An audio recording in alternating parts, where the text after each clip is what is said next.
Hi masters, అందరికీ కూడా ఆత్మీయ ప్రణామాలు మాస్టర్స్. అందరికీ కూడా ముందుగా బ్రహ్మాస్ మెడిటేషన్ ఛానల్ తరపున స్వాగతం సుస్వాగతం. ముందుగా మనందరి జగద్గురువైన బ్రహ్మశ్రీ సుభాష్ పత్రి సారి కూడా వారి అభివందనాలు చేసుకుంటూ చక్కగా వారిని కూడా ఈ రోజు ఈ యొక్క జూమ్ సెషన్ లోకి ఇన్వైట్ చేసుకున్నాం మాస్టర్స్.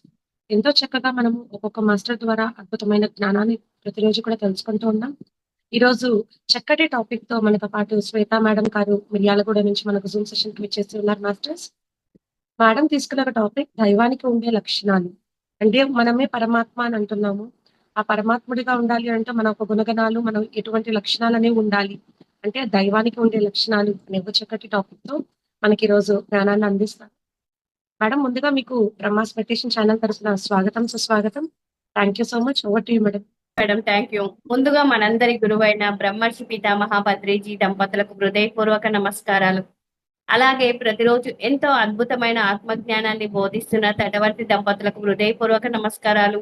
అలాగే ఈ జూమ్ సెక్షన్ లో ఉన్న ఆత్మ బంధువులందరికీ నా హృదయపూర్వక నమస్కారాలు.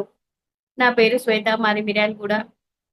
నేను గత 10 సంవత్సరాల నుంచి ధ్యానం చేస్తున్నాను. ఈ రోజు నేను చెప్పబోయే టాపిక్ ఏంటి అంటే తటవర్తి రాజలక్ష్మి మేడం రాసిన బుక్ లో నుంచి పంచకోశాలు అనే బుక్ లో నుంచి ఒక టాపిక్ తీసుకున్నాను. దైవానికి ఉండే లక్షణాలు. ధ్యానం అన్నది భగవంతుణ్ణి తెలుసుకోవడానికి, జ్ఞానం అన్నది తానెవరో తెలుసుకోవడానికి. ధ్యానం అన్నది భగవంతుణ్ణి తెలుసుకోవడానికి, జ్ఞానం అన్నది తనని తాను తెలుసుకోవడానికి. మనము జ్ఞానం ఎంత ఎక్కువగా తెలుసుకుంటే అంత అద్భుతంగా గొప్పగా ఉంటుందని చెప్తారు. భగవంతుని తెలుసుకోవాలి అంటే సద్గురువులు మన జీవితంలోకి రావాల్సిందే. నాకైతే ఈ జ్ఞానం గురించి ధ్యానం గురించి అన్నదైతే ఏమీ తెలియదు. ధ్యాన మార్గంలోకి వచ్చిన తర్వాతనే ఎంత అద్భుతమైన సద్గురువులను పొందాము అన్నది అర్థమైంది. అప్పటి వరకు నేను దేహం అన్నట్టుగానే జీవించాను. కానీ ఎప్పుడైతే సద్గురువులు పరిచయం అయ్యి నేను అంతకుముందు 6 సంవత్సరాలు ధ్యానం చేశాను, కానీ సరైన ధ్యానం చేయలే అని అర్థమైంది. ఎప్పుడైతే శ్వాస మీద ధ్యాస సరైన ధ్యానం చేశానో అప్పటి నుంచే నాలో మార్పులు కనిపించాయి. మనం ధ్యానంలోకి వచ్చిన తర్వాత మనలో ధ్యాన ఫలితాలంటే ఏంటి అంటే మనలో వచ్చిన మార్పు, మనలో మన ప్రవర్తన ఎలా ఉంది, మన మాట తీరు ఎలా ఉంది, మన ఆహార అలవాట్లు ఎలా ఉన్నాయి, ఇది ధ్యాన ఫలితం అంటారు. అది కంటికి కనిపించదు. కానీ సద్గురువులు వచ్చిన తర్వాత వారి సాంగత్యం ప్రతిరోజు చేయడం వల్ల 4 సంవత్సరాల తటవర్తి వారి జూమ్ లో వారి సాంగత్యం చేయడం వల్ల సరైన ధ్యానం చేస్తున్నా, సరైన జ్ఞానం పొందుతున్నా. అప్పుడు మార్పు అన్నది ఆటోమేటిక్ గా వచ్చిందని చెప్తాను. ఎందుకంటే ప్రతిదీ గురువు వాళ్ళు ఏదైతే ఆచరిస్తురో అది చెప్తున్నారు. ఆచార్యుడు అంటే యాచించి ఆచరించి 10 మంది చేత ఆచరించే వాడే ఆచార్యుడని. అలా ప్రతిదీ వాళ్ళు ఏది పడితే అది చెప్పకుండా ప్రతిదీ వాళ్ళు ఆచరించి మా చేత ఆచరింప చేయిస్తున్నారు. మేము ఎలాగంటే వాళ్ళ సాంగత్యం చేయబట్టి ఎంత స్ట్రిక్ట్ రూల్స్ ఉంటాయి. సార్ చెప్పేటివి, తటవర్తి సార్ చెప్పేటివన్నీ చాలా స్ట్రిక్ట్ రూల్స్. ఆ రూల్స్ మనం ఎప్పుడైతే మనం ఆచరిస్తామో అప్పుడు ఎదుగుతాము అన్నదే అర్థమైంది. ఎందుకంటే ఒక సద్గురువు అలానే ఉండాలి. ఎందుకంటే మన చిన్న చిన్న పొరపాట్లను కూడా సరి చేస్తూ ఉంటాడు. అప్పుడే మనం ఎవరమే ఏంటో తెలుస్తుంది. సద్గురువు అంటేనే మనకు సత్యాన్ని బోధించే గురువు అనే అర్థమైంది. ఆ గురు సాంగత్యం అన్నది ఎంత ఇంపార్టెన్స్ అన్నది చాలా చాలా అర్థమవుతుంది మనకు. అందుచేత ఏ లక్షణాలు ఉంటే దైవం అంటారు, ఆ లక్షణాలు మీలో ఉన్నాయా లేవా అయినా ఎప్పటికప్పుడు విచారణ చేసుకుంటూ ఉండాలి అని ఎప్పుడు మేడం కూడా సబ్జెక్ట్ చెప్పిన తర్వాత ఏదైనా సరే మేము చెప్పాము కదా, విన్నాం కదా, అది కరెక్ట్ కాదు. విన్న తర్వాత విచారణ అంటది. విచారణ అంటే దాని గురించి ఎంత లోతుగా ఆలోచించగలగాలి. ఒక జ్ఞాని మాత్రమే లోతుగా ఆలోచించగలుగుతారు. అజ్ఞాని అయితే పై అర్థాలే చెప్తాడు అంటారు. ఆ లక్షణాలు లేకపోతే అవి ఆచరించుకోవడానికి, అలవర్చుకోవడానికి ప్రయత్నించాలి. మనలో దైవ లక్షణాలు లేకుంటే వాటిని మనం అలవర్చుకోవాలి. అలా ప్రయత్నించడానికి ఈ సాధన మరి ఎంతో మంది మహానుభావులు, ఋషులు, యోగులు ఎన్నో రోజులు తపస్సు చేశారు. రోజులే కాదు, సంవత్సరాలు కూడా తపస్సు చేసిన వారు ఉన్నారు. ఎందుకు అంటే ఆ లక్షణాలు తెలుసుకొని అలా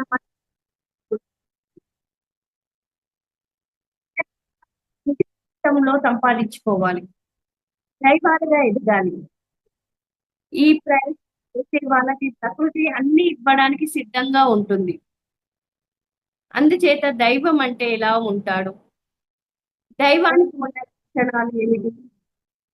నాకు ఆ లక్షణాలు ఉన్నాయా లేదా? ఎలా అంటే నేను దైవంగా ఎదగగలనా అన్నవి తెలుసుకోవాలి. ఈ భూమి మీద ఏది సంభవం అసంభవం కాదు.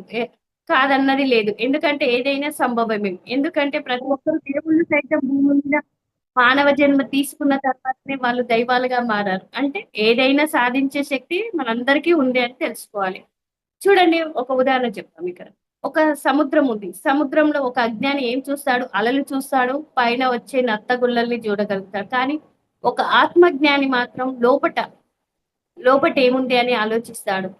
బడబాగ్ని బడబాగ్ని లాంటి అగ్నిగుండాన్ని కూడా తనలో దాచుకున్నది. అంటే సముద్రం ఎంత గొప్పగా సృష్టించాడు సృష్టికర్త అని ఆలోచించగలుగుతాడు. అలా ఆలోచించగలిగేది ఒక జ్ఞాని. ఎందుకంటే అందులో లోతులుగా ఆలోచిస్తాడు. ఒక ఆత్మజ్ఞాని పైన చూడడు. లోతైన అర్థాలు తెలుసుకోవాలి. లోతుగా ఆలోచించగలుగుతాడు ఒక జ్ఞాని మాత్రమే. మరి ఆ లోతుల్లోకి వెళ్ళి అందులో ఉన్నవి ఏంటో తెలుసుకోవాలి అనుకుంటాడు. జ్ఞానపరంగా ఎదగాలి అనుకుంటాడు ఒక జ్ఞాని.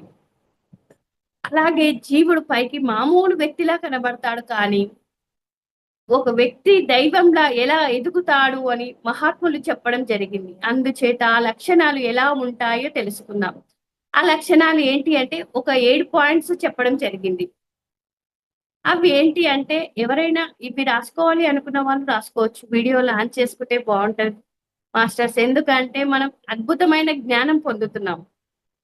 ఈ జ్ఞానం పొందేటప్పుడు మాకు సార్ చాలా స్ట్రిక్ట్ రూల్స్ పెడతాడు. రాఘవరావు సార్ వీడియో లాంచ్ చేసుకోవాలి, స్నానం చేసి కూర్చోవాలి. ఉదయం 4కి మేము స్నానం చేసి జూమ్ లో వీడియో లాంచ్ చేసుకొని కూర్చుంటాం. సారు అలా ఎంత స్ట్రిక్ట్ రూల్స్ చెప్తూ ఉంటాడో అప్పుడు మేము ఎదుగుతున్నామని మాకు అర్థమవుతుంది.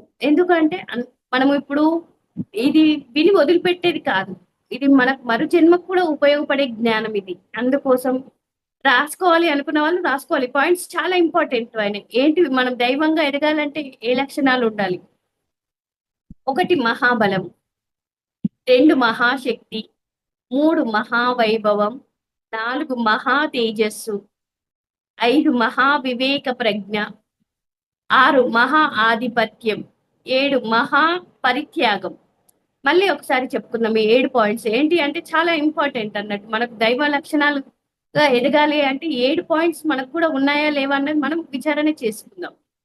మహాబలం 1, 2 మహాశక్తి, 3 మహావైభవం, 4 మహా తేజస్సు, 5 మహా వివేక ప్రజ్ఞ, 6 మహా ఆధిపత్యం, 7 మహా పరిత్యాగం.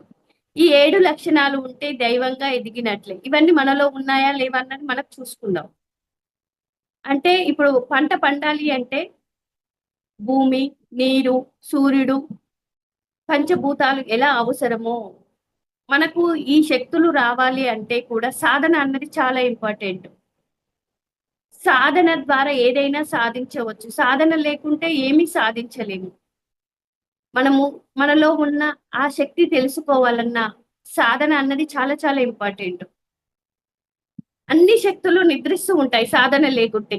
ఆ సాధన ఉంటే అన్ని శక్తులు మేల్కొని ఉంటాయి. సాధన ఉంటే అన్ని శక్తులు మేల్కొని ఉంటాయి.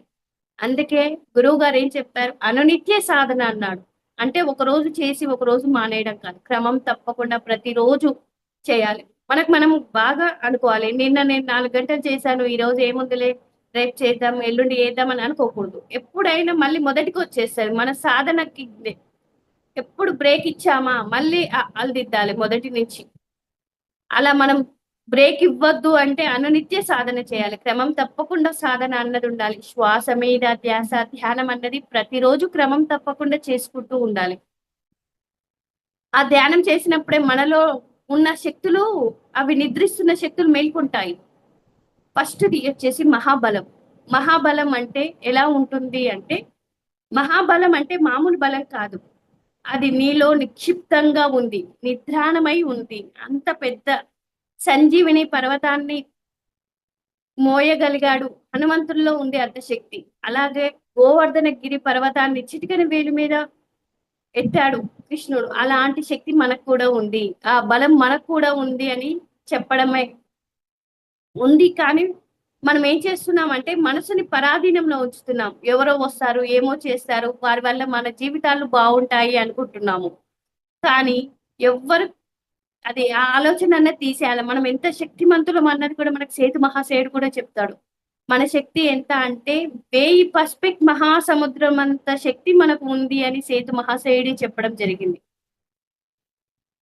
అంటే మన బలం మనకు తెలియట్లేదు. హనుమంతుడి బలం కూడా హనుమంతుడికి తెలిసిందా అంటే తెలియలేదు. ఎవరు చెప్తే ఆయనలో అంత శక్తి దాగి ఉంది. అంత మహానుభావుడు. ఆయన సంజీవుని పర్వతాన్ని పెకిలించి తీసుకురాగలిగాడు. శ్రీకృష్ణ పరమాత్ముడు చిటికెన వేలు మీదనే గోవర్ధన గిరిని 7 రోజుల పాటు ఉంచుకోగలిగాడు. అంటే ఎంత బలం ఉంది. ఆ బలం అంతా ఎలా వచ్చింది? సాధన చేయడం వల్లనే. ధ్యానం, ధ్యానం వాళ్ళ జీవితంలో ఉంది. హనుమంతుడు 2 సంవత్సరాల నుంచి ధ్యానం చేశాడు.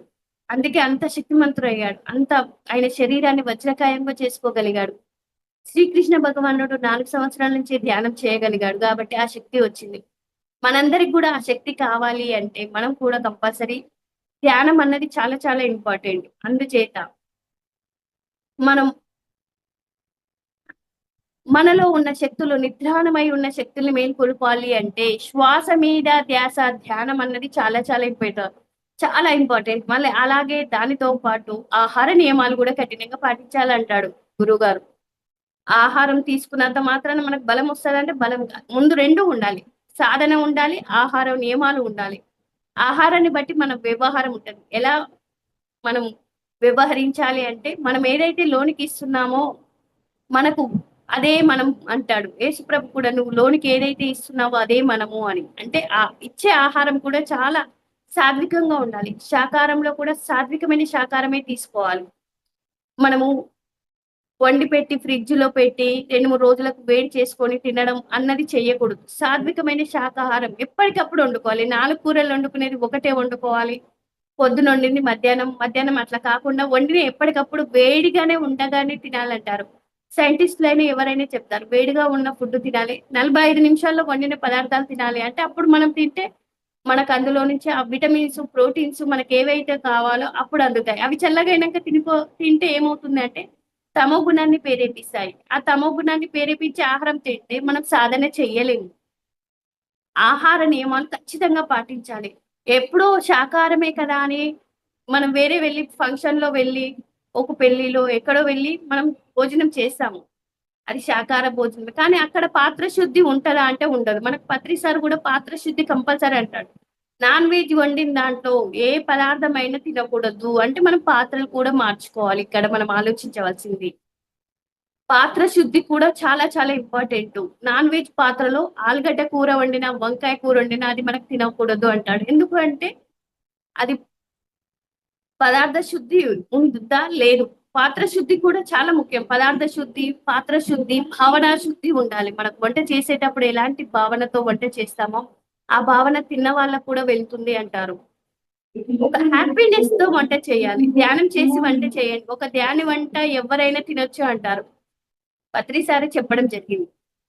మనం ఆహార నియమాలు ఖచ్చితంగా పాటించాలి. వెల్లుల్లి తినకూడదు అంటాడు. ఎందుకు తినకూడదు అంటే, అది ఒక్కరోజు తింటే మనం 6 నెలలు చేసిన సాధనా శక్తిని కోల్పోతాం. ఒక్కరోజు వెల్లుల్లి కమిట్ అయ్యి తింటాము. శాకాహారమే కదా అని తినేస్తాము. మనం చేసుకున్న ఎంతో కష్టపడి ఏదో ఒక గంట, 2 గంటలో ఎంతో అతి కష్టంగా కూర్చుంటాం ధ్యానంలో. అలా కూర్చొని మనం ఏం చేసుకుంటున్నాం, ఎక్కడో ఒక చోట వెల్లుల్లి ఏమవుతుందిలే అని తినేస్తాము. తినేస్తే ఏమవుతుంది 6 నెలలు కష్టపడి సాధించిన సాధన శక్తి కోల్పోతాం. శక్తి కోల్పోతే ఏముంది మనకు బలం ఎక్కడి నుంచి వస్తది? ఏమీ ఉండదు. మనం చేసిన దానికి ఫలితం ఉండాలి అంటే వెల్లుల్లి కూడా తినకూడదు. పుట్టగొడుగులు తినకూడదు. మళ్ళీ మైక్రో ఓవెన్స్‌లో పెట్టినయి కూడా తినకూడదు. అంటే మైక్రో ఓవెన్స్‌లో ఎందుకు సూర్యరశ్మి తగలదంటారు. పుట్టగొడుగులు కూడా ఎందుకు అదొక వైరస్ అంటారు. అది సూర్యరశ్మి ద్వారా పంట పండదది. అదొక బాక్టీరియా, ఒక ఫంగల్ అంటారు. అందుకే పుట్టగొడుగులు కూడా తినకూడదని చెప్తారు. శాకారమైన శాకాహారమే. ఎప్పటికప్పుడు ఫ్రెష్‌గా వండుకొని తినాలి. వండి నిలవ ఉంచి ఫ్రిడ్జ్‌లో పెట్టి వేడి చేసిన పదార్థాలు అస్సలు తినకూడదు. మన సాధనకు పనికిరాదంటారు. అందుకే సాత్వికంగా మనం తినేది ఎంత అంటాడు సారు. మనకు ఏదో ఒక రొట్టె, ఆవకాయ తొక్క అని పత్రి సార్ చెప్తూ ఉంటాడు. అంటే మనం తినే ఫుడ్డు ఎంత సాత్వికంగా ఉండాలి. సాత్వికంగా ఉండాలి. ఇంకా లిక్విడ్ ఫుడ్ ఎక్కువ తీసుకునే విధంగా ఉండాలి. మనం ఎలా తీసుకోవాలి? మహా బలవంతులం కావాలి అంటే ఒక వంతు ఫుడ్ తీసుకోవాలి, 3 వంతులు సాధన ఉండాలన్నారు. కానీ మనం ఏం చేస్తున్నామంటే 3 వంతులు ఫుడ్ తీసుకుంటున్నాం. ఒక వంతు మాత్రమే సాధన చేస్తున్నాం. ఏదో ఒక గంట, 2 గంటలు ఏదో కాసేపు కూర్చుంటున్నాం. కానీ దాన్ని మనం వినియోగించుకోవాలి అంటే ఆహార నియమాలు ఖచ్చితంగా పాటించాలి. ఆహారాన్ని బట్టి వ్యవహారం అని అంటారు కాబట్టి మనకు పత్రి సార్ కూడా ఏమంటాడు ముందు జీవహింస మానమని చెప్తాడు. నువ్వు ధ్యానం చేసినా చేయకపోయినా పర్లేదు. ఎందుకంటే ఇప్పుడు కాకపోయినా ఇంకా 100 జన్మల తర్వాత అయినా ధ్యానం చేస్తావు. ఒక జీవి హింసించి మనం తినకూడదు. మన కడుపేమి శ్మశానం కాదంటాడు. అంటే ఎందుకు ఆ శక్తి మనకు కావాలి. అన్నమయ కోశం శుద్ధంగా ఉండాలి. అన్నమయ కోశం ఎలా శుద్ధంగా ఉంటదంటే మనం ఇచ్చే ఆహారం వల్లనే అది శుద్ధంగా ఉంటది. శక్తివంతంగా అవ్వాలి అంటే అన్నమయ కోశం అన్నది శుద్ధంగా ఉండాలి. అన్నం ద్వారా తయారవుతది అన్నమయ కోశం. అది శుద్ధంగా ఉంచాలి. దానికి సాత్వికమైన శాకాహారమే ఇయ్యాలి. అప్పుడు మాత్రమే మనకు ఆ బలం వస్తుంది. అలా మనకు ఏది జరిగినా ముందు మనకు ఈ మధ్యనే సార్‌కి ఒక యాక్సిడెంట్ జరగడం జరిగిందంటే, ఆయన రాఘవరావు సార్ ఏం చేశాడంటే, ఆయన వాటర్ అనుకోని ఐసీడీ తాగడం జరిగింది. అప్పుడు ఈ అన్ననాళాలన్నీ కాలిపోయాయి. కాలిపోయి ఆయనకు అసలు ఒక సర్జరీ కూడా జరిగిందన్నారు. 6 నెలలు పడతదన్నారు. ఆయన కోలుకోవడానికి 6 నెలలు పడతదన్నది. ఒక నెలలో క్యూర్ అయ్యాడు సారు. ఎందుకు? వారు సాధన ఉందక్కడ. ఆ సాధన శక్తి వల్ల వాళ్ళు ఏదైనా సాధించగలుగుతారు. అలాగే మేడం కూడా 15 రోజుల పాటు హాస్పిటల్‌లో ఉంది. నిద్రపోలేదంట. ఎందుకు? నిద్రపోకుండా ఉంది అంటే అక్కడ సాధన చేస్తుంది. మళ్ళీ ఇంటికి ఎంతో మంది బంధువులొచ్చినా, ఎంతమందొచ్చినా చూసుకునేదంట. వారందరికీ కూడా చేసి పెట్టేదంట.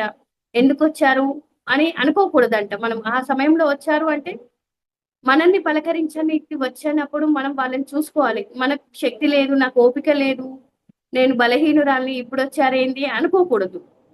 అలా అనుకున్నాము అంటే మనం బలహీనులమైపోయినట్టు. కానీ మన ఇంటికి అనుకోకుండా అందరిని నవ్వుతూ పలకరించాలి. అప్పుడు నవ్వుతూ స్వాగతం పలికినప్పుడు అదే నీకు బలమవుతుంది అంటారు. మనం ఇంటికి మనకిప్పుడు బాలేదు కదా! నాకు ఓపిక లేదు కదా!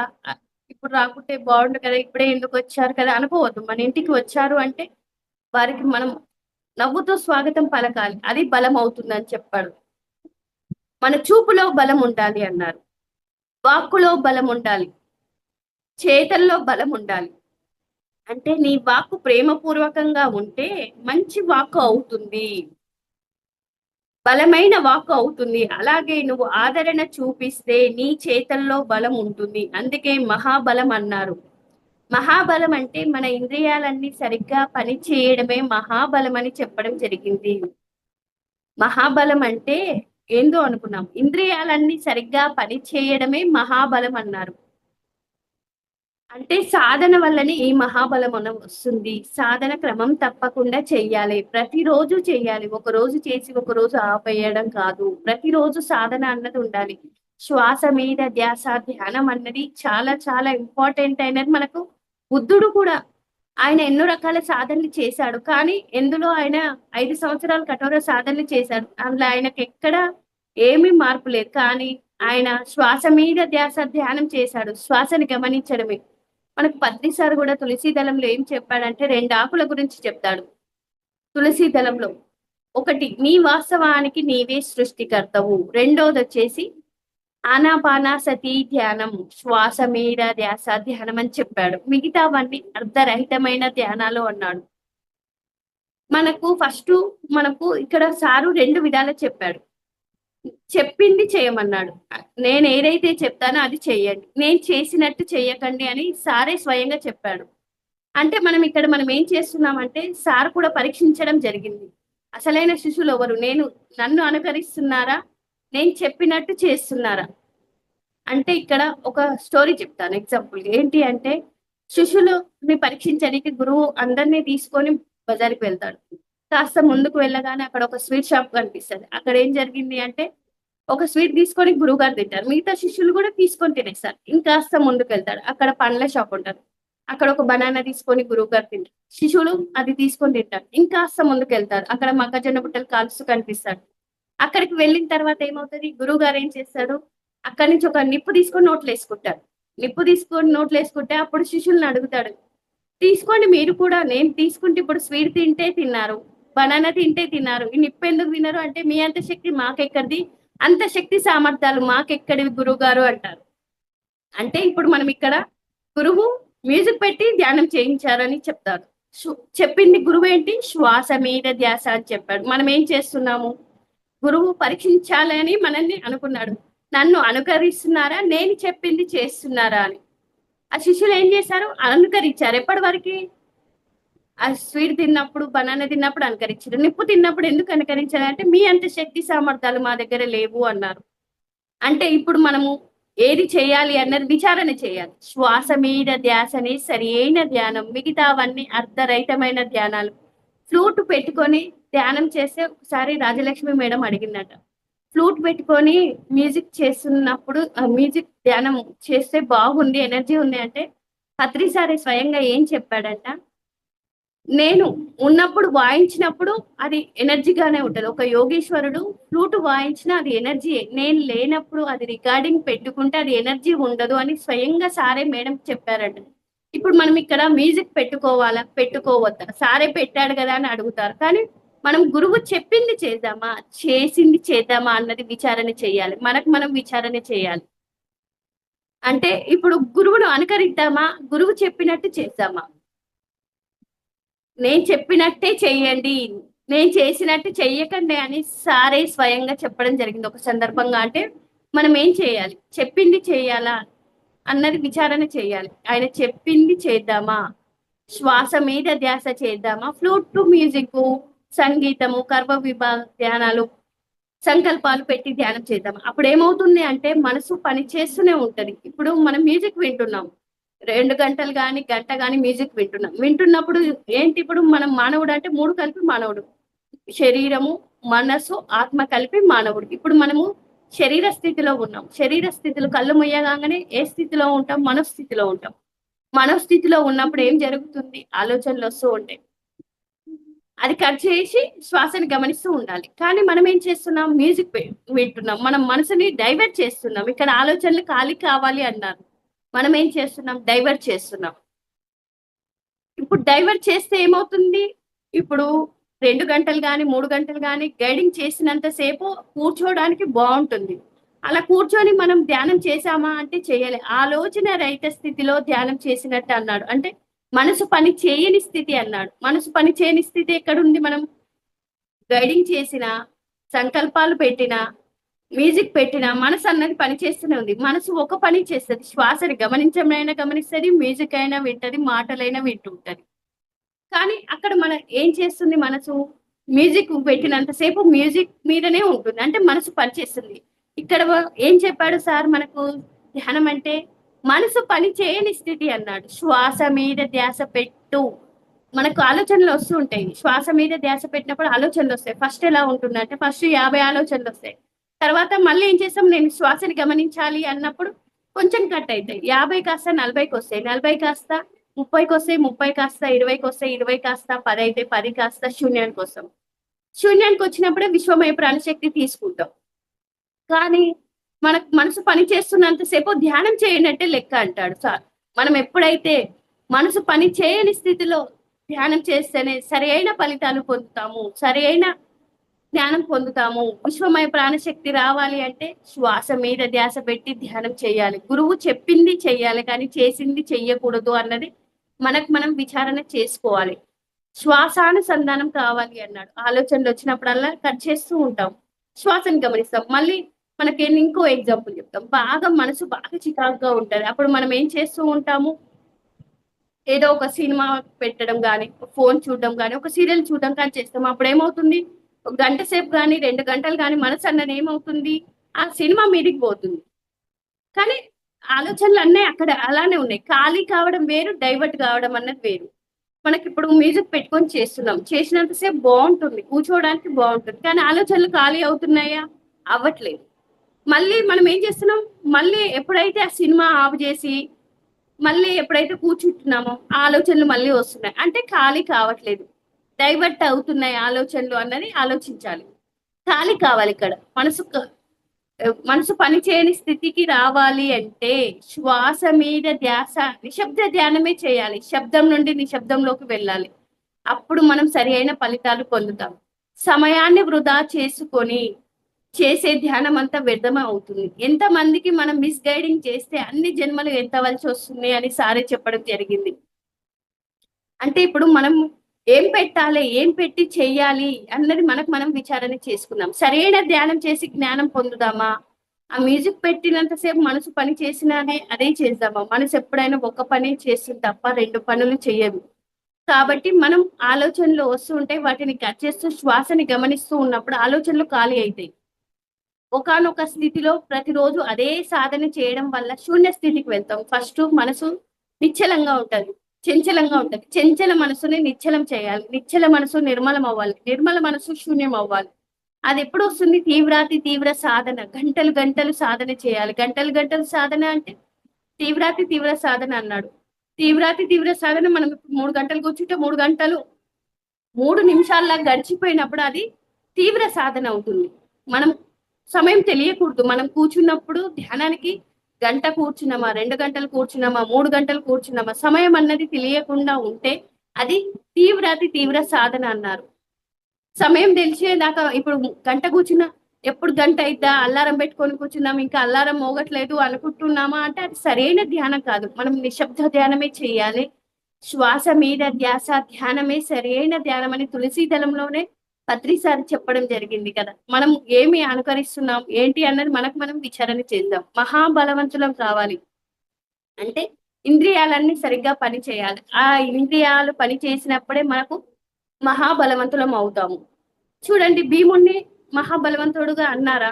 అంటే ఆయన ఎంతో బలవంతుడు కానీ ఎక్కడ చెప్పలే భీముడి గురించి. కానీ ఆంజనేయ స్వామి గురించి, శ్రీకృష్ణుని గురించి చెప్పారు. ఎందుకంటే వాళ్ళు సాధన చేశారు. వారికి ఆ సాధన ఉంది కాబట్టి వారి గురించి చెప్పారు. భీముడి దగ్గర సాధన లేదు కానీ ఆయన శరీర పుష్టి ఉంది కానీ సాధన లేదు. అలా విశ్వేశ్వరి దగ్గరి నుండి వస్తున్న ఆ విశ్వశక్తియే గంగా ప్రవాహం. అలాంటిది తీసుకోవాలి అంటే సాధన బాగా చేయాలి. అప్పుడే మాంసపిండం మంత్రపిండంగా మారుతుంది. సాధన బాగా చేసినప్పుడే మాంసపిండం మంత్రపిండంగా అవుతుంది అని చెప్పడం జరిగింది. అందుచేత అంతమంది వానరులు ఆంజనేయ స్వామిని దైవంగా అయ్యాడు అంటే జ్ఞానం ఉంది, సాధన ఉంది, ఎన్నో సాధించాడు, ఎంతో మందికి సాయం చేశాడు. రాముడికి ఆంజనేయ స్వామి ముఖ్య భక్తుడయ్యాడు. అందుకే అంత జ్ఞానం రాముడి దగ్గర పొందాడు. ఆయన భక్తితో పాటు కర్మ చేశాడు, ధ్యానం చేశాడు, తర్వాత జ్ఞానం కూడా పొందాడు. ఆయన ధ్యాన యోగంలో ఉన్నాడు, కర్మయోగంలో ఉన్నాడు, చివరిగా జ్ఞాన యోగంలో ఉండి దైవంగా మారాడు.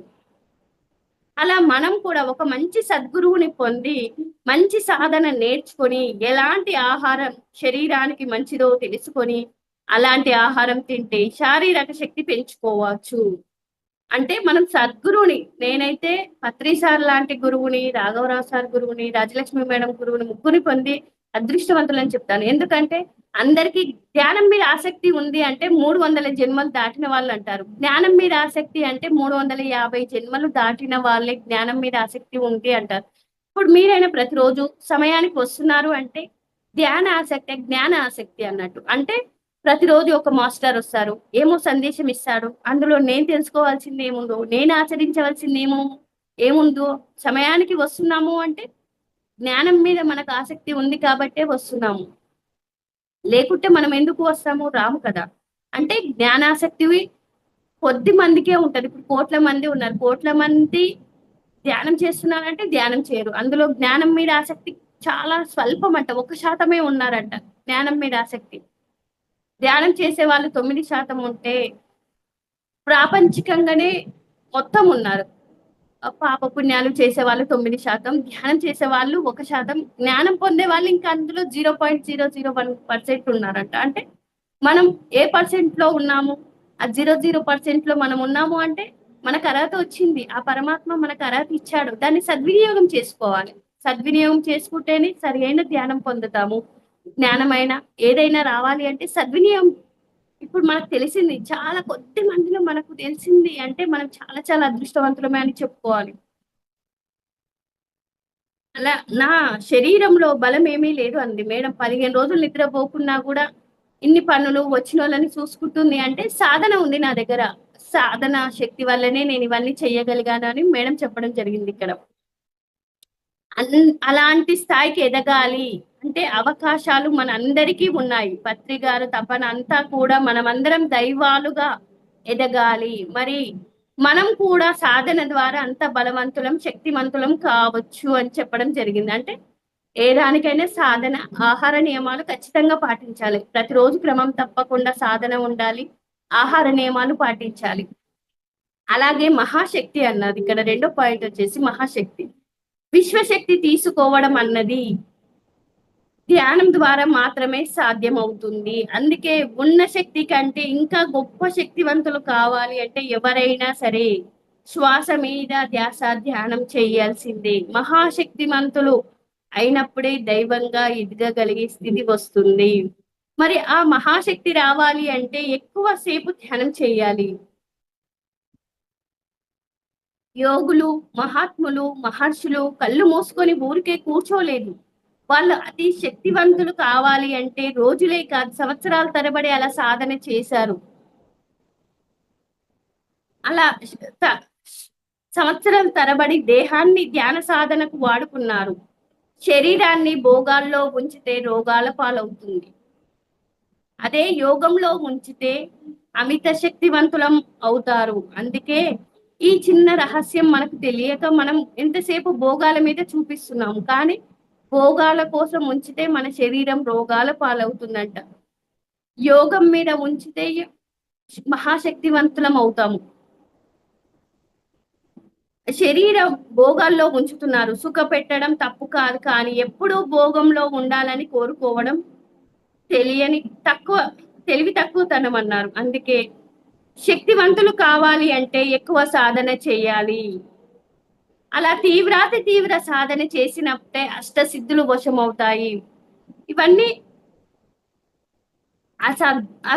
ఆ సిద్ధులను కూడా సద్వినియోగం చేసుకోవాలి. ఎప్పుడు పడితే అప్పుడు వాటిని కూడా ప్రదర్శించకూడదు అంటారు. మనకు ఇవి సిద్ధులు వచ్చాయి అని ఎప్పుడు ప్రదర్శించకూడదు అంటారు. అవి లోక కళ్యాణం కోసం ఉపయోగించాలన్నారు.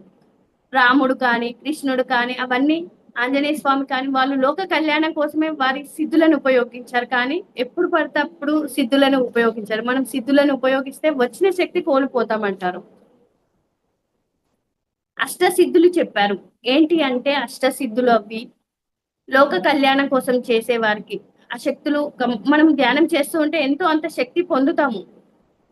అలా మనం తీవ్ర స్థాయిలో మనం సాధన చేసినప్పుడు సిద్ధులు కూడా పొందుతామని చెప్పడం జరిగింది. అష్టసిద్ధులు ఏంటివి అంటే అనిమ 1, మహిమ 2, లగమ 3, గరిమ 4, 5 ప్రాప్తి, 6 ప్రకామ్య, 7 ఈశ్వరత్వం, 8 వశత్వం. ఇవి మళ్ళీ ఒకసారి చెప్తాను. అనిమ మొట్టమొదటిది, రెండవది మహిమ, మూడవది లగమ, 4వది గరిమ, 5 ప్రాప్తి, 6 ప్రకామ్య, 7 ఈశ్వరత్వం, 8 వశత్వం. ఇవి ఏంటి అంటే అష్టసిద్ధులు. ఇవి ఎలా ఉంటుంది ఏంటి అన్నది కూడా తెలుసుకుందాం. ఏంటి అంటే అనిమ అంటే అతి చిన్న రూపం ధరించడం. ఇది హనుమంతుల్లో చూడవచ్చు. ఆయన లంకకు వెళ్ళినప్పుడు అక్కడ కాపలా వాళ్ళ నోట్లో నుంచి వెళ్ళి చెవులో నుంచి సూక్ష్మ రూపం ధరించాడంట. చెవిలో నుండి సూక్ష్మ రూపంతో బయటికి వచ్చాడంట. అలాగే మహిమ అంటే పెద్ద రూపం ధరించడం. విష్ణుమూర్తి వామన అవతారంలో బాలకుడిగా వచ్చి బలిచక్రవర్తిని 3 అడుగుల స్థలం అడిగి ఆకాశం మీద 1 అడుగు, భూమి మీద 1 అడుగు వేస్తే 3వ అడుగు ఎక్కడ వెయ్యను అడిగితే అంత రూపం దాల్చాడంట. అది గొప్ప రూపం. ఆ శక్తులన్నీ దైవానికే ఉంటాయి. అలాగే 3వది వచ్చేసి లగిమ. లగిమ అంటే తేలికైపోవడం. ఆంజనేయ స్వామి తేలికైపోయి ఒక పక్షిలా ఎగిరి సంజీవిని పర్వతాన్ని తీసుకురాగలిగాడు. అంటే తేలికైపోయి తీసుకురావడం జరిగిందని చెప్పడం జరిగింది. అలాగే 4వది వచ్చేసి గరిమ అంటే బరువుగా అయిపోవడం. రావణుడు 1 ఇంచు కూడా ఆంజనేయ స్వామిని కదపలేకపోయాడు. కారణం అతి బరువుగా అయిపోవడం వల్ల. అలాగే 5వది వచ్చేసి ప్రాప్తి అంటే ఏది కావాలి అంటే అది పొందగలగడం. పొందవలసినవి పొందగలగడం. అలా విష్ణుమూర్తి నరసింహ అవతారంలో మానవ శరీరము సింహం తలని రూపు దాల్చగలిగాడు. అంటే మనం పొందవలసింది పొందడం అన్నట్టు. ప్రాప్తి అంటే మనం ఏది అనుకుంటే అది కావాలి. ఆరో పాయింట్ వచ్చేసి ప్రకామ్యం అంటే విశేషమైన కోరికలు నెరవేర్చడం. ఏడవది వచ్చేసి ఈశ్వరత్వం అంటే అందరి మీద ఆధిపత్యం, అందరి హృదయాలను గెలవగలిగే గెలిచిన వాడే శ్రీరాముడు. ఈనాటికి శ్రీరాముడిని ధర్మానికి ప్రతిరూపం అంటారు. రావణుడు చనిపోయేటప్పుడు కూడా ఒక మాట అన్నాడు, నీకు నాకు రామునికి నాకు ఒకటే తేడా ఏంటి అంటే రాముడు ధర్మపాలన చేశాడు, నేను అధర్మపాలన చేసి కొడుకుని తమ్ముళ్ళని పోగొట్టుకున్నాను. కానీ ధర్మపాలన చేసి రాముడు దైవంగా ఎదిగాడు అని చెప్పడం జరిగింది. కానీ శ్రీరాముడు అందరి మనసుని ఆకట్టుకున్నాడు. ఇప్పటికీ శ్రీరాముడు అంటే అందరూ ఇష్టపడే వాళ్ళే ఉన్నారు కదా. అంటే ఇదంతా వారికి ఉన్న సిద్ధుల వల్ల అలా జరుగుతుంది. ఏడవది ఈశ్వరత్వం వల్లనే అందరినీ ఆకర్షించుకునే శక్తి ఉంటది. ఎనిమిదవది ఏంటి? వశత్వం, అందరినీ వశపరుచుకోవడం. ఏదో మాయ చేసి జిమ్ముకులు చేసి వశపరుచుకోవడం కాదు, మంచితనంతో వశం చేసుకోవాలని, మంచి పనులు జరగాలి, ప్రజల్ని ఆకట్టుకోవాలి. అంటే ఒకసారి అంటే వివేకానంద స్వామి విదేశాల్లో వెళ్ళినప్పుడు ఆయనకు ఒక 5 నిమిషాలు మాత్రమే ప్రసంగానికి టైం ఇచ్చారంట. అప్పుడు ఆయన ఒకటే ఒక మాట అన్నాడంట, సోదరి మనులారా అంటే 5 నిమిషాలు ఏకదాటిగా చప్పట్లు కొట్టారంట. అంటే ఆయన అందరినీ అక్కడ ఆకర్షించుకోగలిగాడు. ఆ శక్తి వల్ల అందరినీ ఆకర్షించుకోగలిగారని చెప్పడం జరిగింది. మూడవది వచ్చేసి మహావైభవం. వైభవం దేనితో వస్తుంది అంటే మామూలుగా ప్రాపంచిక విషయాలైతే సిరి సంపద ఉంటే వారికి ఎంతో వైభవం అంటారు. కానీ ఆధ్యాత్మికంగా ఎదిగిన వారు వైభవం అంతా మీరు పొందిన జ్ఞానం మీదనే ఉంటుంది. ఎంత జ్ఞానం పొందుతారో అంత వైభవయుతంగా ఉంటారు. అంటే ఇక్కడ మనం అర్థం చేసుకోవాలి, వైభవం అంటే మనకు ప్రాపంచికంగా ఉంటే మనకు బిల్డింగ్లు ఉంటే వైభవం అనుకుంటారు, మనకు సొమ్ములు ఉంటే వైభవం అనుకుంటారు, మంచి బట్టలు మంచి లగ్జరీ లైఫ్ ఉంటే అది వైభోగం అంటారు, అది ప్రాపంచికం. కానీ ఆధ్యాత్మికంలో ఎంత జ్ఞానపరంగా ఎదిగి ఉంటామో అంత వైభవపీతంగా ఉంటుందంట లైఫ్. అంటే ఇప్పుడు మనం పత్రిసారిని ఎగ్జాంపుల్ గా తీసుకోవచ్చు అన్నిటికీ. ఎందుకంటే ఆయన దగ్గర అపారమైన జ్ఞాన భాండాగారం అది. ఆయన ఉన్నప్పుడు కన్నా ఇప్పుడు సొసైటీ ఎలా రన్ అవుతుంది అన్నది చూద్దాం. అంటే ఆ జ్ఞానపరమే. సారు లేడని మనం ఎప్పుడు బాధపడకూడదు. ఆయన ఫిజికల్ బాడీతో లేడు, కానీ ఆత్మ చైతన్యంతో అందరిలో ఉండి ఇప్పుడు వర్క్ జరుగుతుంది. ఆయన ఇచ్చిన జ్ఞానమే ఇప్పుడు మనం చెప్పుకుంటున్నామంటే జ్ఞానం ప్రతి అక్షరంలో పత్రిసారు ఉండనైతే నేను అనుకుంటున్నాను. జ్ఞాన ప్రవర్తన వరకే తెలుసుకోవచ్చు. అందుకే జ్ఞాని ప్రవర్తన ఎలా ఉంటుంది, అజ్ఞాని ప్రవర్తన ఎలా ఉంటుంది ఈ మార్గంలోకి వచ్చాక తెలుస్తుంది. మాట శుద్ధంగా ఉంచుకోవడం వల్లనే వాక్ శుద్ధి కలుగుతుంది. మాట శుద్ధంగా ఉండాలి అంటున్నారు. అంటే మన మాటలు సార్ కూడా అంటారు, వాక్క్షేత్రం సరి చేసుకోవాలి అంటే మాట శుద్ధంగా ఉండాలి. అప్పుడు సిద్ధి వస్తుంది, మన మాటకు పవర్ వస్తుంది. అంటే మనం ఏది చెప్తే అది వినగలుగుతారు. మన ఇంట్లో వాళ్ళైనా సరే ఇప్పుడు వినట్లేదు అంటే మనలో సాధన తక్కువ ఉంది, శక్తి లేదు కాబట్టి వినలేకపోతున్నారు. అదే మనం సాధన చేసి శక్తి పొందితే మన ఇంట్లో వాళ్ళు కూడా మన మాట వింటారు, బయట వాళ్ళు కూడా మన మాట వినగలుగుతారు. అందుకే దైవాన్ని దర్శించుకొని ఋషులు మహర్షులు యోగులు తపస్సు సాధన చేస్తున్నారు. అటువంటి వైభవ జ్ఞానం మాత్రమే వస్తుంది. అంటే వైభవ జ్ఞానం అంటే జ్ఞానపరంగానే వస్తుంది. ఋషులకు కానీ ఎవరికైనా సరే జ్ఞానం అయితే చాలా ఇంపార్టెంట్. ఇప్పుడు ఒక పక్షికి ఎగరడానికి 2 రెక్కలు ఎంత అవసరం పైకి ఎగరడానికి, అలాగే మనం సాధనలో పురోగతి సాధించి జ్ఞానపరంగా ఎదగాలంటే ధ్యానము ఉండాలి, జ్ఞానము ఉండాలి. ఒక పక్షికి 2 రెక్కలు ఎంత ఇంపార్టెంటో మనం సాధనలో పురోగతి సాధించాలి అంటే ధ్యానం చేస్తున్నా నాకు అన్ని వచ్చాయి అనుకోదు. ధ్యానంతో పాటు జ్ఞానం అంటే మన కంటికి కనిపించని విషయాల గురించి ఎంత ఎక్కువ తెలుసుకుంటామో అదే జ్ఞానం అని చెప్పడం జరిగింది. అలా మనం జ్ఞానం పొందడం కూడా మహావైభవం అని చెప్పడం జరిగింది. 3వ పాయింట్. 4వ పాయింట్ వచ్చేసి మహా తేజస్సు అంటే ఒక జ్ఞాని చుట్టూ ఉండే ఆరా అన్నారు. ఇప్పుడు చూడండి, మనము ఒక విగ్రహాల కన్నా ఫోటోలు ఎండ్లైనా సరే ఫోటోలు వెనకాల, దేవుళ్ళ ఫోటోల పటాల వెనకాల ఒక గ్రీన్ కలర్, ఎల్లో కలర్ ఆరా కనిపిస్తూ ఉంటుంది. ఆరా అంటే వాళ్ళకి వెనకాల ఒక తేజస్సుతో కనిపిస్తుంది కదా. అలా ఎవరైతే ధ్యానం చేస్తూ ఉంటారో వాళ్ళలో ఒక తేజస్సు కనిపిస్తదంట. ఆనంద స్థితిలో ఉంటారు. మూర్ఖుని హార ఎల్లగా ఉంటుందంటే, మూర్ఖుడు హింస చేసేవాడు ముఖము క్రూరంగా ఉంటది. వాని హార నల్లగా ఉంటదంట. గోల్డెన్ కలర్ లో ఉంది అంటే మంచి పాజిటివ్ గా మనం పత్రి సార్ని చూస్తే ఒక చైతన్యంతోనే కనిపిస్తది. ఆయన ఒక షేడ్ గోల్డ్ కలర్ కనిపిస్తది. అంటే అంత తేజస్సుతో ఉంటాడు.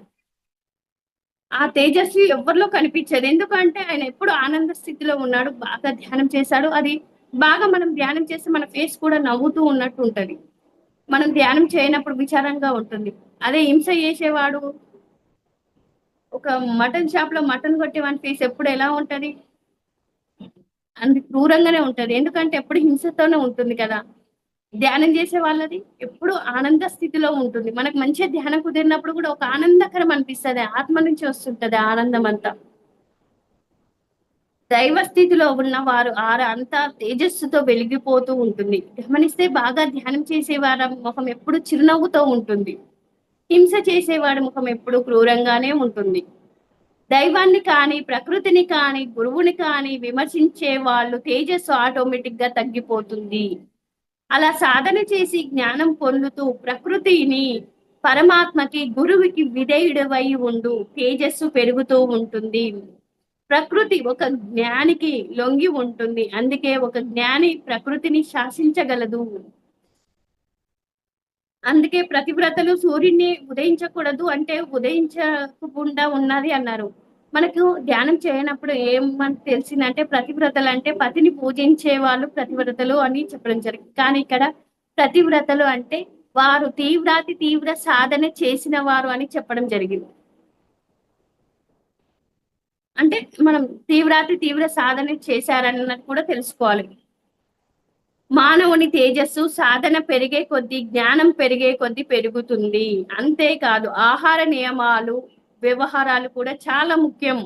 ఆహారం వ్యవహారం సరిగ్గా ఉంటేనే సాధన కుదిరి జ్ఞానం పెరుగుతుంది. మహా తేజస్సుగా ఉంటారు. అంటే ఆహార నియమాలు కూడా ఖచ్చితంగా పాటించాలి అంటారు. మనకు సాధన ఎంత ముఖ్యమో ఆహార నియమాలు కూడా చాలా చాలా ఇంపార్టెంట్ అని గురువు చెప్తారు. సార్ దగ్గరికి వచ్చిన తర్వాత నాలో ఆహార అలవాట్లు మేము ఎప్పుడైనా ఎప్పటికప్పుడే ఫ్రెష్ గా వండుకొని తింటాం. కానీ ఇంకా నియమాలు మాత్రం ఖచ్చితంగా పాటిస్తున్నాం. బయటకు తినకుండా ఇప్పుడు ఏదన్నా తినాలి అంటే ఆలోచిస్తాం. అలా మనం ఆహారం ఏ చిన్న పొరపాట్లు కూడా చేసుకోవద్దు. సాధన చేస్తున్నాం, జ్ఞానం పొందుతున్నాము అంటే ఆహార నియమాలు ఖచ్చితంగా పాటించాలి అన్నది నాకు అర్థమైంది. అలా 5 పాయింట్ వచ్చేసి మహా వివేక ప్రజ్ఞ. మహా అనగా గొప్పది అని అర్థం. ప్రజ్ఞ వేరు, మహా ప్రజ్ఞ వేరు. జ్ఞానం అన్నది బుద్ధిలోనిది. ప్రజ్ఞ అంటే ఆత్మ నుంచి అందేది. మీరు సాధన చేస్తూ ఆధ్యాత్మికంగా ఎదుగుతున్నప్పుడు ఆత్మ నుంచి సందేహాలు వస్తూ ఉంటాయి.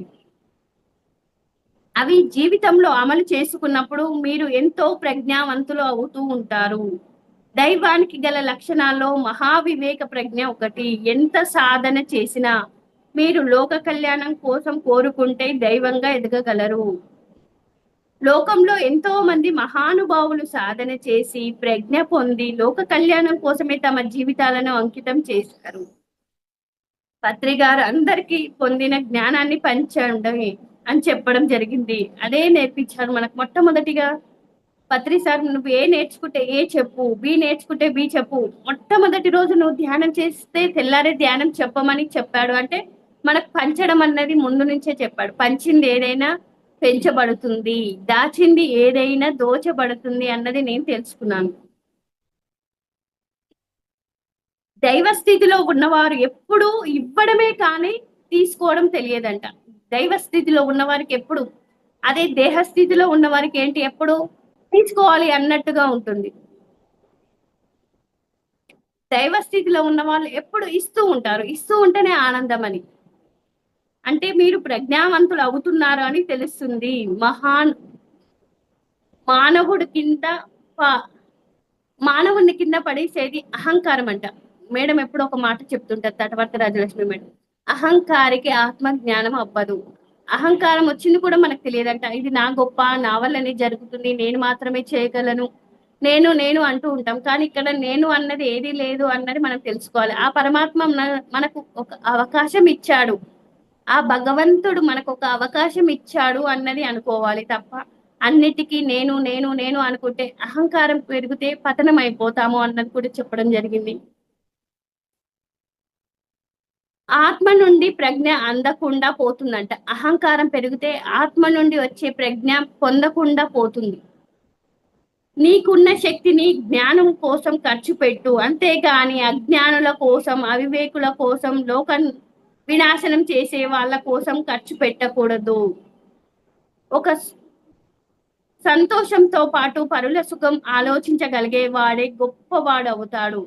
ఒక్కసారి మహనీయులు స్థాయికి వెళ్ళినప్పుడే తన సుఖం కంటే కూడా 10 మంది సుఖం చూస్తారు. దైవ స్థాయికి వెళ్తారు అంటే ఆత్మ నుంచి వచ్చేదంతా కూడా ప్రజ్ఞ. కాబట్టి లోక కళ్యాణం కోసం పాటుపడాలి.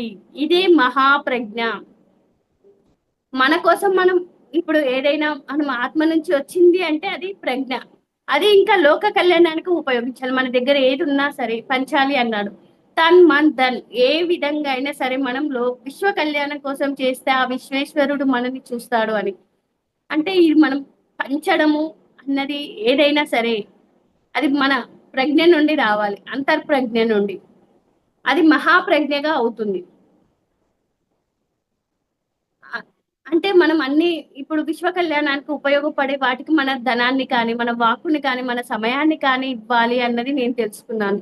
అంటే ఇప్పుడు ఒక పిరమిడ్ కడుతున్నారు. అక్కడ ఒక పిరమిడ్‌కి కానీ, ఒక జ్ఞానపరమైన క్లాస్ జరుగుతుంది. జూమ్ క్లాస్‌లకి మన వంతుగా సాయం చేయడం కానీ, ఆత్మ జ్ఞానానికి సంబంధించిన బుక్స్ కొనుక్కోవడం గానీ, ఇక్కడ మనం డబ్బు కాడ ఆలోచించకూడదు అంటాడు. బుక్స్ కొనే దగ్గర కూడా మనం ఆలోచించకూడదు. అంటే ఇది మనకు ఉపయోగపడుతుంది గదా! అంటే మనకు అంటే ఆత్మకి ఉపయోగపడేదానికి ఖర్చు చేస్తే అది మన ఆత్మ ఉన్నంతికే కదా! ఉన్న స్థితి నుంచి ఉన్నంత స్థితికి ఎదగాలి అంటే ఇక్కడ ఆలోచించకూడదు అన్నది నేను తెలుసుకున్నాను. మహా ఆధిపత్యం ఆరో పాయింట్ వచ్చేసి మంచి చేసేవాడి మాట అందరూ వింటారు. దాన్ని మహా ఆధిపత్యం అంటారు. దైవంగా ఎదిగినప్పుడే అందరి మీద ఆధిపత్యం చేయగలిగే శక్తి ఆటోమేటిక్‌గా వస్తుంది. అందరూ శాసించడం కూడా ఉంటుంది. అంటే ఇప్పుడు మీ మాట మీ ఇంట్లో వాళ్ళు వినరు. కానీ సాధన లేదు. సాధన ఉంటే అందరూ వినగలుగుతారు. ఇంట్లో వాళ్ళే కాదు బయటి వాళ్ళు కూడా వింటారు. అప్పుడు మనం ఆధిపత్యం చేసుకోవచ్చు. సృష్టి మొత్తం మీ మాటని వినడానికి ఇష్టపడుతుందంట. మనం సాధన చేసి శక్తి పెంచుకున్నప్పుడు, జ్ఞానం ఉన్నప్పుడు సృష్టి కూడా మన మాట వినడానికి సిద్ధంగా ఉంటుందంట. ఇంకా కొంతమంది సాధన పెంచుకుంటూ లోక కళ్యాణకరమైన పనులు చేస్తూ ప్రజ్ఞ పెరుగుతూ ఉంటుంది. అది మహాప్రజ్ఞ అవ్వాలి. అప్పుడు దైవంగా ఎదగగలుగుతారు. ఎప్పుడైతే లోక కళ్యాణం కోసం చేస్తారో, నీ ప్రజ్ఞ లోక కళ్యాణం కోసం ఉపయోగిస్తున్నావో అప్పుడు సృష్టిని శాసించగలిగే శక్తి నీకు వస్తుంది. అందుకే మనకు ప్రతివ్రత కథలు విన్నప్పుడు అర్థమవుతుంది. సూర్యుడు ఉదయించకూడదు, అనసూయ త్రిమూర్తుల్ని దత్తాత్రేయునిగా చేసి అంటే పసిపిల్లలుగా చేసి భోజనం పెట్టింది అని చెప్పాడు కదా! అంటే ఆ శక్తి అంతా రావాలి అంటే సృష్టిని శాసించేంత శక్తి రావాలి అంటే కూడా సాధన, జ్ఞానం 2 ఉండాలి. నేను ఎదిగిపోయాను అనుకుంటే అహంకారం. ఎదగవలసింది ఇంకా ఉంది. నేను నేర్చుకోవాల్సింది ఇంకా ఉంది అంటే వినయం ఉంటుంది. చదవవలసిన పాఠాలు, నేర్చుకోవలసిన పాఠాలు, చేయవలసిన పనులు ఇంకా ఉన్నాయి అనుకోవాలి ఎప్పుడైనా. పని మీద దృష్టి పెడతారో చూసుకొని మురిసిపోకూడదు. అహంకారాన్ని పెంచుకోకూడదు. అంటే నేనే చేస్తున్నాను, నా వల్లనే అవుతుంది. అహంకారం అన్నది పెంచుకోవద్దు. అహంకారం ఉంటే ఆత్మజ్ఞానం అవ్వదని ఎప్పుడూ చెప్తూ ఉంటది మేడం. అది వచ్చింది కూడా మనకు తెలియదంట అసలు. ఒక నలుగురు మంచి అన్నా వస్తది. ఎంబడే పొగిడిరంటే నువ్వు క్లాస్ బాగా చెప్పావు అంటే కూడా ఎంబడే అహం వచ్చేస్తదంట. నేను కాబట్టి చెప్పగలిగాను, ఇతరులు చెప్పలేరు. ఎప్పుడు అహంగా ఉండకూడదు. అది ప్రకృతి నాకు ఒక అవకాశం ఇచ్చింది అనుకోవాలి అని ఎప్పుడూ చెప్తూ ఉంటారు. అలాగే ఏడవదొచ్చేసి మహాపరిత్యాగం. దైవం అంటే ఎప్పుడు ఎదుటి వారికి ఇవ్వడమే కానీ ఎన్ని శక్తులు సిద్ధులు ఉన్నా స్వలాభం కోసం ఉపయోగించకూడదు. అంటే మనకు దగ్గర శక్తి ఉంది కదా అని మన సొంత లాభాలకు ఎప్పుడు ఉపయోగించుకోకూడదు అని చెప్పడం జరిగింది. ఇప్పుడు శ్రీకృష్ణుడి కథ తీసుకున్నాం. దుఃఖంలో గాంధారి చెప్పించింది, నా వంశంలాగా నీ వంశం కూడా నాశనం అవ్వాలి. అది అప్పుడు ఆపుకోగలిగాలి. ఆ శక్తి శ్రీకృష్ణ పరమాత్మకు ఉంది. కానీ మాట్లాడకుండా ఆవిడ శాపాన్ని అనుభవించాడు. ఎందుకు అంటే యాదవులందరిలో శ్రీకృష్ణుడు మావాడు, ఏం చేసినా చెల్లుతుంది అన్న అహంకారం వారిలో ఉందంట. అప్పుడు గాంధారితో అన్నాడంట, అత్త నీ శాపం లోక కళ్యాణం కోసమే అవుతుందిలే అని. అంటే తన కళ్ళు ముందు తన వంశం అంతా నాశనం అయిపోతున్న సాక్షిగా గమనించాడు. మరి మహాపరిత్యాగం అంటే అదండి. అంటే దైవాన్ని చూసేది లోక కళ్యాణమే కానీ తన కళ్యాణం కాదు అన్నది నేను తెలుసుకున్నాను. అందుకే ఈనాటికి కృష్ణుని ఎంతో మంది దైవంగా ఇష్టపడుతున్నారు, కొనియాడుతున్నారు. ధ్యానం మీ శక్తి పెంచుకోవడానికి, పెరుగుతున్న శక్తిని అందరికీ పంచడానికి అని తెలుసుకోవడమే త్యాగం. మొదట్లో కొద్దిగా త్యాగం చేస్తారు, పెద్ద పెద్ద త్యాగాలు చేస్తారు. తర్వాత మన సాధన చేసి శక్తి పెంచుకున్నప్పుడు ఇంకా పెద్ద పెద్ద త్యాగం చేయడానికి కూడా ఇయ్యడానికి సిద్ధపడుతూ ఉంటారు అన్నట్టు. ఎప్పుడు మహాపరిత్యాగంలో మీ ఎదుగుదల మొత్తం మెట్లు మీరు చేసే సాధన, మీరు పొందే జ్ఞానం, తర్వాత మీరు చేసే సేవ, త్యాగం, ఇవన్నీ కూడా ఎదగడానికి మెట్లు. చూడండి, ప్రవహించే నదిలో ఎప్పుడు ఫ్రెష్ గా ఉంటుంది. ఎప్పుడైతే మురికి గుంటలో నీరు ఉంటే ఏముంటుంది, అది ఎవరికి ఇవ్వదు, ఎవరికి ఉపయోగపడదు, నిరుపయోగం అవుతుంది. కానీ మన దగ్గర ఉన్నది ఏదైనా సరే ఇస్తూ ఉండాలి అంటారు. ఇస్తూ ఉంటే వస్తూ ఉండాలి. అది మనం ఇప్పుడు కొత్తగా జ్ఞానం నేర్చుకున్నాము, జ్ఞానం తెలుసుకుంటున్నాం, తెలుసుకున్నది 10 మందికి చెప్పాలి. 10 మందికి చెప్పినప్పుడే అది మనలో జ్ఞానం కానీ సాధన కానీ పెరుగుతుంది. సాధన శక్తి ఏదైనా ఇస్తే వస్తుంది తప్ప దాచుకుంటే దోచుకోబడుతుంది అన్నది నేను ఈ ధ్యాన మార్గంలోకి వచ్చినాక బాగా అర్థం చేసుకున్నా. ఏదైనా మనం మన దగ్గర ఏది ఉంటే అది ఇవ్వాలి. అది ఎలాంటి అంటే మళ్ళీ నేను చేస్తున్నాను నా ద్వారా అవుతుంది అని కాకుండా నాదంటూ ఏమీ లేదు, అంతా పరమాత్మదే అనుకోవాలి. మనం ఇంకొకటి ఆశించకూడదు అన్నది కూడా నేను తెలుసుకున్నాను. మనం ఇప్పుడు ఇది చెప్పి ఏంటి ఆశించేది అన్నది ఉండకూడదు. ఏది చేసినా మనకు శ్రీకృష్ణ భగవానుడే నిష్కామ కర్మ చేయమన్నాడు. ఈ సేవ చేస్తున్నాను అని కూడా అనుకోవద్దు. నాకు ఒక అవకాశం పరమాత్మ ఇచ్చాడు అన్నది తెలుసుకోవాలి. ఆ మహాపరిత్యాగం ఎప్పుడు వస్తుంది, మనలో తీవ్ర సాధన చేసినప్పుడు, శక్తి పెరిగినప్పుడే ఆ మహా పరిత్యాగం అన్నది వస్తుంది. కానీ మనకు సాధన లేకుండా ఇవ్వాలి అంటే ఇవ్వలేము. సాధన చేసిన దానికి మనకు ధ్యానం ముందు, ధ్యానం తర్వాత మన లైఫ్ ఎలా ఉంది అన్నది అన్ని మారిపోతాయి. మనం చేసే పనులు, మాట తీరు. ఇంతకు ముందు గుళ్ళు గోపురాన్ని కట్టడానికి ఇచ్చాము, అవన్నీ మనం ఏమనుకో పుణ్యం అంటే ఏంటి, భోగం, సుఖవంతమైన జీవితం అనుభవించాలంటే అలాంటి వాటికి చేయాలి. అసలు జన్మే లేకుండా ఉండాలి అంటే మనం చేయవలసింది ఏంటి, జ్ఞానపరమైన వాటికి ఉపయోగించాలి మన ధనాన్ని అన్నది నేను అర్థం చేసుకున్నాను. అంటే ఇప్పుడు పిరమిడ్లు కట్టడం ఎంతో, అదే శాకార ర్యాలీలకి మన వంతుగా ఏమన్నా చేయడం, ధ్యాన మహాయజ్ఞాలు జరుగుతాయి, అక్కడ మన వంతుగా సేవ చేయొచ్చు. డబ్బు లేకుంటే సేవ చేయొచ్చు, లేదు అంటే ధ్యానం చేయొచ్చు. మన వంతుగా తన్మందన్ అన్నాడు, శరీర పరంగా కానీ మన డబ్బు పరంగా కానీ మనసు పరంగా కానీ ఏది చేయాలంటే మార్గం ఉంది. అక్కడ మనకు ఆ స్వేచ్ఛ ఉంది. ఎక్కడైనా సరే ధ్యాన మహాయజ్ఞాలు జరుగుతున్న, విశ్వ కళ్యాణం పని జరుగుతున్నప్పుడు నిస్వార్థంగా ఎలాంటి ఫలితాలు ఆశించకుండా సేవ అన్నది చేయాలి అన్నది నేను తెలుసుకున్నాను. నాకు ఇంత చక్కని అవకాశం ఇచ్చిన బ్రహ్మాస్ టీం అందరికి హృదయపూర్వక ధన్యవాదాలు. అలాగే పత్రి సార్కి, తటవర్తి దంపతులకి, ఈ జూమ్ లో ఉన్న ఆత్మ బంధువులందరికీ హృదయపూర్వక ధన్యవాదాలు. Thank you madam, thank you.